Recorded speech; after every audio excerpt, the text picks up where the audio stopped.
இறையேசுவில் பிரியமானவர்களே, உங்கள் எல்லாருக்கும் வணக்கம். இப்போ மறுபடியும் நாம் விடுதலை பயணம் பார்க்க போகிறோம்.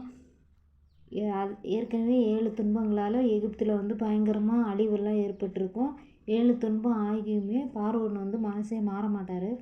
அப்போ கடவுள் மோசேட்ட சொல்லுவார், பார்வோன் மனசு மாறாதது காரணம் அவன் மனசை நான் கடினப்படுத்தி வச்சுருக்கேன். எகிப்தில் இருந்து நான் செஞ்ச அதிசயங்கள் எல்லாம் உன்னோட தலைமுறை மக்களுக்கு புரிய வைக்கிறதுக்கு, நான் எவ்வளோ வல்லமை உள்ள கடவுள்னு தெரியறதுக்காக தான் அவன் மனசு இவ்வளோ இறுகி இருக்கிறான். நீ மறுபடியும் போய் பார்வோன்கிட்ட பேசு, என் மக்களை நீ அனுப்பலைன்னா நாளைக்கே 8வது துன்பம் வெட்டுக்கிளிகள் வர வச்சிருவேன் அப்படின்னு சொல்லிடு அப்படின்னு சொல்கிறப்போ மோசே பார்வோன்கிட்ட சொல்லுவார், நீ இதுவரை மனம் திரும்பவே இல்லை, நீ அனுப்பலைன்னா எங்கள் மக்களை நீ ஆண்டவருக்கு வழிபாடு செய்ய நீ அனுப்பலைன்னா 8வது துன்பமாக வெட்டுக்கிளிகள் கல்மலைக்கு தப்பிச்ச எல்லா பயிரையும் வெட்டுக்கிளி தின்னுட்டு போயிடும் அப்படின்னு சொல்லுவார்.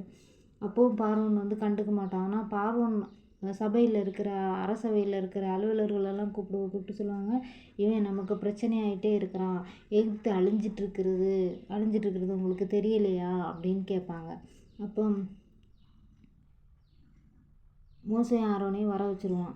கூப்பிட்டு அனுப்பி, நீ ஆண்டவனுக்கு வழிபாடு செய்ய போகிறவங்க எல்லாம் யார் யாருன்னு சொல்லு அப்படின்னோடனே மோசே சொல்லுவார், நாங்கள் என்னோடய குழந்தைங்க, இங்கே இருக்கிற இளைஞர்கள், முதியவர், பெண்கள் எல்லாருமே போவோம், அதேமாரி எங்கள் ஆடு மாடுகளோடையும் தான் போவோம் அப்படின்னு சொல்லுவார். அப்போ பார்வோன் சொல்லுவார், இல்லை நீ உன் குழந்தைகளை கூட்டிகிட்டு போனோன்னா அவங்களுக்கு பாதுகாப்பு பண்ணுறதுக்கு நீங்கள் எல்லாம் ரொம்ப சிரமப்படுவாங்க, அதனால் குழந்தைகளை விட்டுட்டு ஆண்கள் மட்டும் போய் ஆண்டவருக்கு வழிபாடு நடத்துங்க அப்படின்னு சொல்லி துரத்தி விடுவான். அப்போது மோசே கேட்காதனால அவனுக்கு முன்னாலிருந்து துரத்தி விட்டுருவான். பகல் ஃபுல்லாக எகிப்தில் காற்றடிச்சிட்டே இருக்கும், கீழ் காற்றடிக்கும். மறுநாள் காலையில் அந்த காற்று வெட்டுக்கிளி எல்லாம் கொண்டு எகிப்து ஃபுல்லாக வெட்டுக்கிளி ஆயிரும். கல்மலைக்கு தப்பிச்ச எல்லாத்தையும் வெட்டுக்கிளி தின்னு தீர்த்துரும், பச்சையாக எதையுமே விட்டு வைக்காது. அப்போ அந்த பிரச்சனையை பார்த்து பார்வோன் மோசையை கூப்பிட்டு, நீ கடவுள்கிட்ட வேண்டிக்கோ, நீ கடவுள்கிட்ட வேண்டிக்கொண்ட பிறகு எப்படியாவது இந்த வெட்டுக்கிளிகளை துரத்தி விடுறதுக்கு வழி பண்ணு அப்படின்னு கேட்பான். அப்போ மோசை போய் ஆண்டவர்கிட்ட வேண்டுன்னு வெட்டுக்கிளியெல்லாம் செங்கடலில் போய் விழுந்துடும் அடுத்து காற்றடிச்சு. அப்போவும் அந்த வெட்டுக்கிளிகள் போனோடனே பார்வோன் மனசு மாறிடுவான், மக்களை அனுப்ப மாட்டான். அடுத்ததான் ஆண்டவர் மோசேட்ட கூப்பிட்டு சொல்லுவார், எகிப்து நாட்டில் இருள் ஏற்பட உன் கையை நீ வானத்தை நோக்கி நீட்டு, அப்போ எகிப்து ஃபுல்லாக இருளாக இருக்கும், ஒருத்தர் பார்த்துக்க முடியாத அளவுக்கு இருளாயிரும் அப்படின்னு சொல்லுவாங்க. அதே மாதிரி மோசே வானத்தை நோக்கி கையை நீட்டிடுவார். 3 நாள் இருளாக இருக்கும், இந்த எகிப்து ஃபுல்லாக இருட்டாக இருக்கும். ஆனால் இஸ்ரேல் மக்கள் வாழ்கிற இடத்துல வெளிச்சமாக தான் இருக்கும். அப்போ மோசே அழைச்சி, நீ குழந்தையிலே கூட்டிகிட்டு போ, ஆனால் ஆடு மாடெல்லாம் விட்டுட்டு போயிரு அப்படின்னு சொல்லுவான். அப்போ மோசே சொல்லுவான், ஆடு மாடுகளை வச்சு தான் நாங்கள் எங்கள் ஆண்டவருக்கு பலியிட தேவைப்படுமே, நாங்கள் அப்போ என்ன பண்ணுவோம் அப்படின்னு கேட்ட உடனே பார்வோனுக்கு ரொம்ப கோபமாயிரும். என் முன்னாடியிலேருந்து போயிரு, இனிமேல் என் மூஞ்சியில் முழிக்காத, என் முகத்தில் முழிக்கிற அன்னைக்கு நீ செத்துருவ அப்படின்னு சொல்லி திட்டி விரட்டுவான். அப்போ மோசே சொல்லுவார், நீங்கள் சொன்ன மாதிரியே நான் இனிமேல் உங்கள் மூஞ்சிலே முழிக்கலை அப்படின்னு சொல்லிட்டு மோசேயும் போயிடுவார். போனோடனே ஆண்டவர்கிட்ட மோசே பார்த்து பேசுவார்.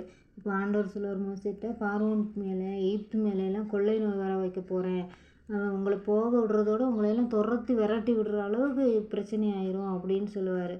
நள்ளிரவு நான் எகிப்து மேலே புறப்பட்டு வருவேன். அப்போ பார்வோனோட தலைமகன்லேருந்து அவன் வீட்டில் இருக்கிற அவனோட அடிமை பெண் தலைமகன், இந்த சிறையில் இருக்கிற ஒரு கைதியோட தலைமகன் முதற்கொண்டு எகிப்தியர்களோட தலைமகன்கள் எல்லாம் விலங்குகளோட முதற்கொண்டு எல்லாரையும் நான் சாவடிச்சிடுவேன். அப்போது அவனோட பணியாளர்களே தலை குனிஞ்சு வணங்கி, நீங்கள் உங்களை பின்பற்ற மக்களை கூட்டிட்டு இங்கேருந்து தயவு செஞ்சு வெளியேறுங்க அப்படின்னு சொல்லுவார். இந்த தலைமகன் சாவார். இப்போ வந்தோடனே பார்வோன் மனசு மாறுவானா, இல்லை மாறி மக்களை எல்லாம் அனுப்பி விட்ருவானா, ஏன்னா வீட்டில் இருக்கிற தலைப்பேர் முதல் குழந்தை எல்லா விலங்கு முதற்கொண்டு எல்லாத்தோடையும் முதல் தலையிட்டு இறந்துரும் அப்படின்னு சொல்லிட்டு மோசே சொல்லிகிட்டு இருக்கிறான். இதை கேட்டு அவர் பார்வோன் மனசு மாறுவானா, இல்லை மக்களை அனுப்புவாங்களா, அதெல்லாம் நம்ம அடுத்த பாட்டில் பார்க்கலாம். இதில் முக்கியமான ஒன்று, முதல் பாஸ்கா ஆரம்பமாகிறது இந்த தலைமகன் சாவு அறிவித்ததுக்கு அப்புறம்தான் முதல் பாஸ்கா விழா கொண்டாடுவாங்க. அந்த பாஸ்கா விழாவை பற்றி அடுத்த வீடியோவில் நான் போடுறேன். Thank you. God bless you all.